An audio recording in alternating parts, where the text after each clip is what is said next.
Hello student, टेलवेल institute के YouTube channel पर आपका स्वागत है।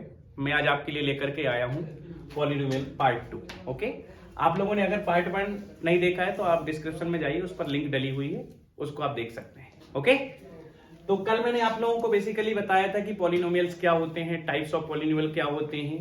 फिर उसमें आपका 10th क्लास के सिलेबस में क्वाड्रेटिक दे रखा है, तो क्वाड्रेटिक पॉलिनोमियल्स को कैसे सॉल्व करते हैं, उनके जीरोज कैसे निकालते हैं। और आपके सिलेबस में दो टाइप्स थे, एक आपका normal middle term splitting method था, सेकंड क्वाड्रेटिक फार्मूला था। तो दोनों पर मैंने एक प्रॉब्लम भी सॉल्व किया था, फिर उसको लेकर के समझाया था। आज मैं उसी से रिलेटेड आगे बढ़ूंगा कि जो जीरोज निकलते हैं उनका नेचर कैसा होता है। आप विदाउट सॉल्व किए हो ये पता कर सकते हैं कि इसके जो जीरोज होंगे वो रियल होंगे या रियल नहीं होंगे। तो उससे रिलेटेड आपको पढ़ना है। कल मैंने बेसिकली आपको डी के बारे में बताया था, डी बोले तो डिस्क्रिमिनेंट। आज उसी को लेकर के थोड़ा सा डीपली स्टडी करेंगे। जैसे सबसे पहले मैंने कोई क्वाड्रेटिक इक्वेशंस ले लिया, p of x equals to ax square plus bx plus c। Clear है? एक कंसीडर कर लिया। मुझे पता करना है कि अगर मेरे पास कोई क्वाड्रेटिक पॉलिनोमियल है तो उसके जीरोज होंगे जो वो रियल होंगे या नहीं होंगे, और रियल होंगे तो कब होंगे और कब नहीं होंगे। तो उसके लिए बहुत सिंपल फंडा है, आपको डी कैलकुलेट करना है। डी का फॉर्मूला होता है आपके पास B square minus 4ac।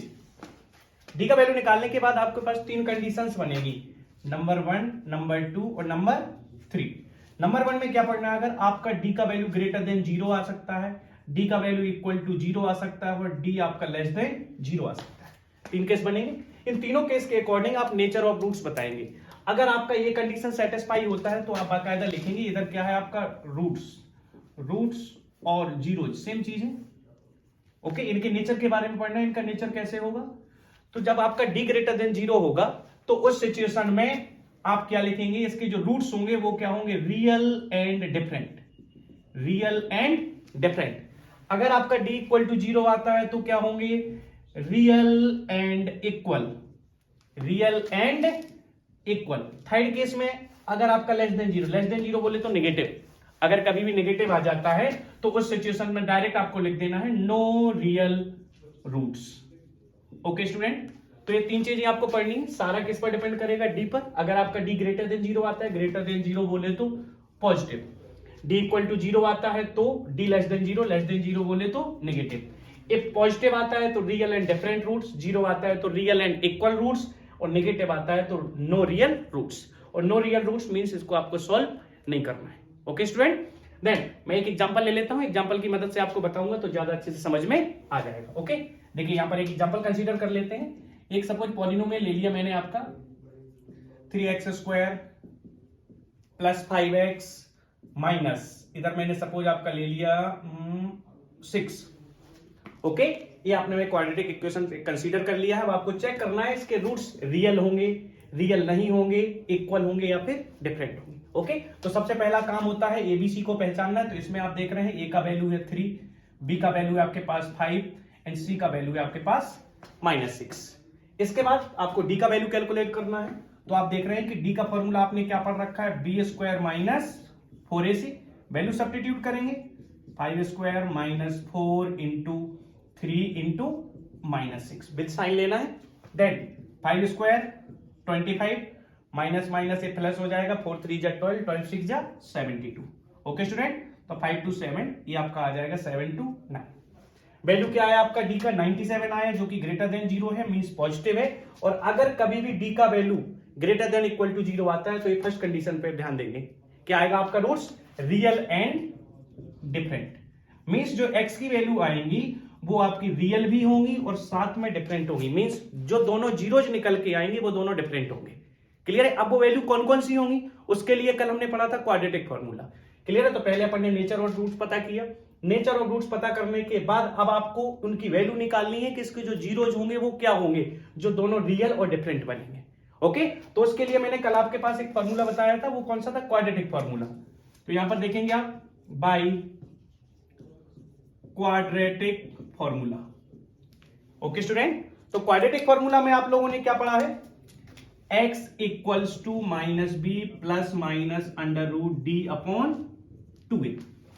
Okay, इसमें सारा वैल्यू सब्स्टिट्यूट करेंगे तो x equals to minus b क्या है आपके पास 5, तो यहां पर 5 सब्स्टिट्यूट कर देना है, प्लस माइनस अंडर रूट ये आपका डी कितना आया था आपके पास 97, तो यहां पर 97 सब्स्टिट्यूट कर लेना है अपॉन 2a, ये आप देखिए ये कितना आपके पास 3, ये आपकी वैल्यू निकल के आ गई। अब प्लस माइनस, तो एक बार आप प्लस कंसीडर करेंगे, एक बार माइनस कंसीडर करेंगे, यहां पर एक बार कंसीडर कर लेना है पॉजिटिव, एक बार कंसीडर कर लेना है नेगेटिव।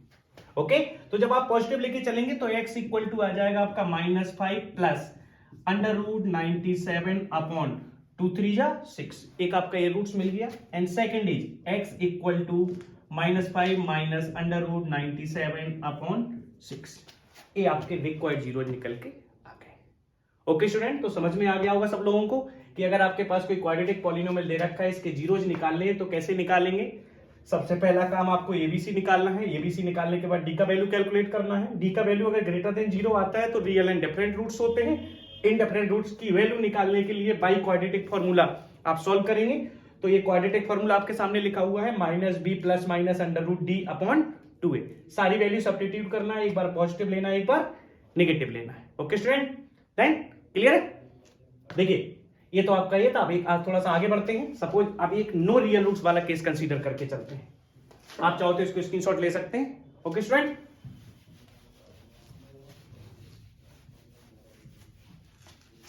देखिए नेक्स्ट मैंने एक इक्वेशन कंसीडर किया x² प्लस 2x प्लस 6, ये आपका सेकंड पॉलिनोमियल मैंने कंसीडर कर लिया है। आपको चेक करना है कि इसके रूट्स रियल हैं रियल नहीं है, तो इसके लिए क्या करेंगे, फिर से वही काम, a कितना आपके पास 1, बिकॉज x² का कोएफिशिएंट जब कुछ नहीं होता है तो 1 मान के चलते हैं। b इक्वल्स टू कितना आपके पास 2 और c इक्वल टू कितना आपके पास 6।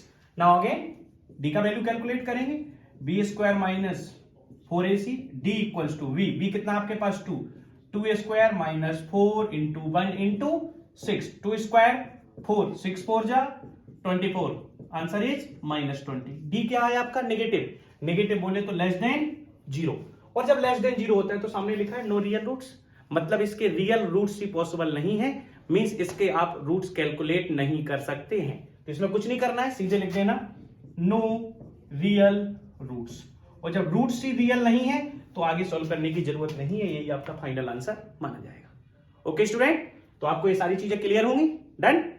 अब इसी से रिलेटेड आपके मोस्टली क्वेश्चंस पूछे जाते हैं। आपके पास हो सकता है ए बी सी तीनों में से कोई एक वैल्यू ऐसी दे देगा जो इसमें अननोन होगी और कहेगा कि इसके रूट्स रियल हैं, डिफरेंट है या इक्वल है, जो भी है, और उसकी मदद से आपको के की वैल्यू कैलकुलेट करनी होती।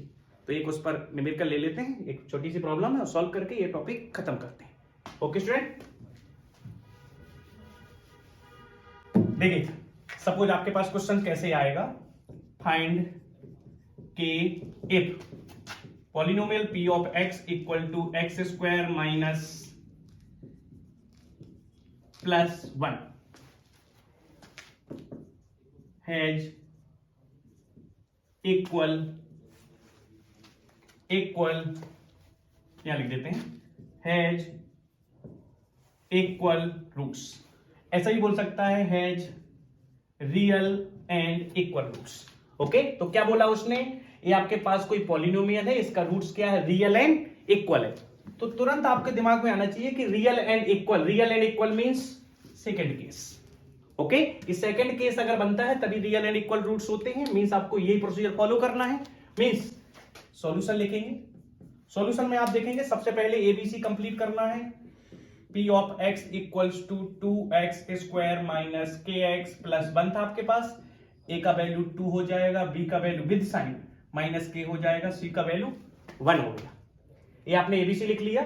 इसके बाद लिखेंगे for real and equal roots, real and equal roots.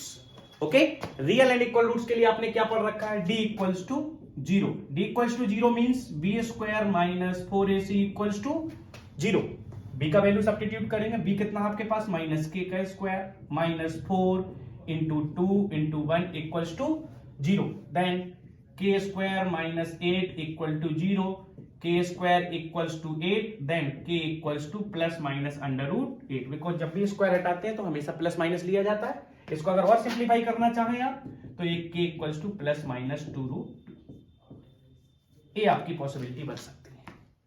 Okay, तो ये था आपका क्वाड्रेटिक पॉलिनोमियल में नेचर ऑफ रूट्स और उससे रिलेटेड ये न्यूमेरिकल्स जो मोस्टली आने के चांसेस रहते हैं आपके बोर्ड एग्जाम में। 1 या 2 नंबर में ये क्वेश्चन पूछा जा सकता है। ओके स्टूडेंट, तो ये आपका यहाँ पर क्वाड्रेटिक पॉलिनोमियल होता है खत्म।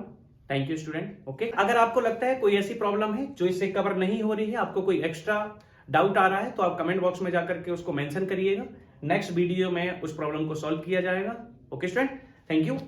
और अगर आपने अभी हमारा YouTube चैनल पर जो टेलवे इंस्टीट्यूट के नाम से है इसको लाइक या सब्सक्राइब नहीं किया है तो इसको सब्सक्राइब करिए, और अगर वीडियो पसंद आए तो उसको लाइक करिए। Thank you.